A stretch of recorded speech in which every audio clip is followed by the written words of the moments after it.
ഉമർ ശിഹാബ് തങ്ങൾ അവരാരാ? ഞാൻ അതാ കൃത്യമായിട്ട് തെളിവ് പറഞ്ഞുതരാം. ജബ്ബാർ ഫൈസി എന്ന് പറയുന്ന സുഹൃത്ത് എന്റെ വളരെ പ്രിയങ്കരനായ സുഹൃത്താണ്. ഇതുവരെ വൈലത്തൂര് താഴെ ഓമച്ചപ്പുഴ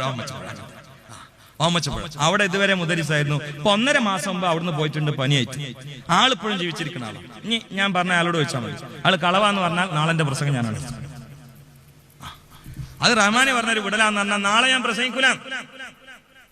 അയാൾ കോളേജ് ഇറങ്ങുമ്പോൾ ആൾക്ക് പനി പിടിക്കാൻ മഞ്ചേരിയിൽ നിന്ന് ഒഴിവാക്കി കോഴിക്കോട് മെഡിക്കൽ കോളേജ് കൊണ്ടുവരും. അവിടുന്ന് ബ്ലഡ് ക്യാൻസർ ആണെന്ന് പറഞ്ഞു.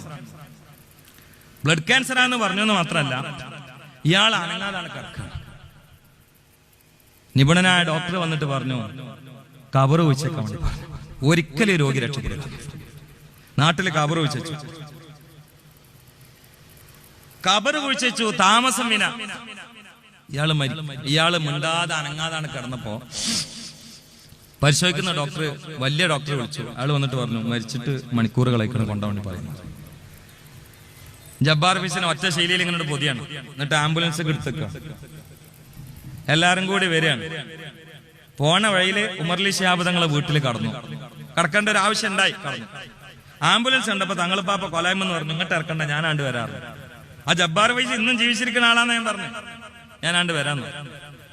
ആംബുലൻസിന് എടുത്തിട്ട് തങ്ങൾ വെച്ച് എന്താ സംഭവം എന്ന് വെച്ചു. തങ്ങളെ കോഴിക്കോട് നിന്ന് മരിച്ചു എന്ന് പറഞ്ഞിട്ട് കൊണ്ടുവരികയാണ്, ഞങ്ങളെ മോനാന്നാ. തങ്ങൾ അറിഞ്ഞ ഈ കുട്ടി മരിച്ചിട്ടില്ല. കോഴിക്കോട് മെഡിക്കൽ കോളേജിൽ നിന്ന് അവിടുത്തെ ഏറ്റവും വലിയ ഡോക്ടർ മരിച്ചു എന്ന് ഉറപ്പിച്ച് പറഞ്ഞ ഒരാളെ നോക്കിയിട്ട് ഇത് മരിച്ചിട്ടില്ല എന്ന് പറയണമെങ്കിൽ ആ നാവിന് അങ്ങനത്തെ ഒരു രുചിയും അങ്ങനത്തെ ഒരു ഗന്ധവും അങ്ങനത്തെ ഒരു ആരോഗ്യം, ആ കൽബിന് അങ്ങനത്തെ ഒരു കോളൊക്കെ ഉണ്ടാവണം. അല്ലെങ്കിൽ ആണ്ട് വഷളാവും. അതന്നെ ഈ കുട്ടി മരിച്ചിട്ടില്ല എന്നാണ് പറഞ്ഞത്. എന്നിട്ട് തങ്ങൾ പറമ്പക്ക് കയറി ഒരു ഇല പൊട്ടിച്ചിട്ട് ഇങ്ങനെ വരുതി ഒഫീരി വായത്തിന് എന്തോന്ന് മന്ത്രിച്ചു.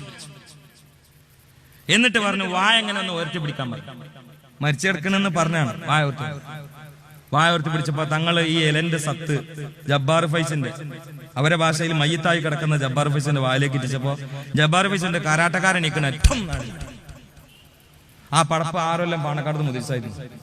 ആളൊന്നും ജീവിച്ചില്ല. ആളെ കയ്യിൽ കോഴിക്കോട് മെഡിക്കൽ കോളേജിൽ നിന്ന് മരിച്ചു എന്ന് എഴുതി കൊടുത്ത സർട്ടിഫിക്കറ്റ് തലന്റെ അടിയിൽ വെച്ചിട്ട് മുമ്പിൽ കിടന്നു തുടങ്ങണം.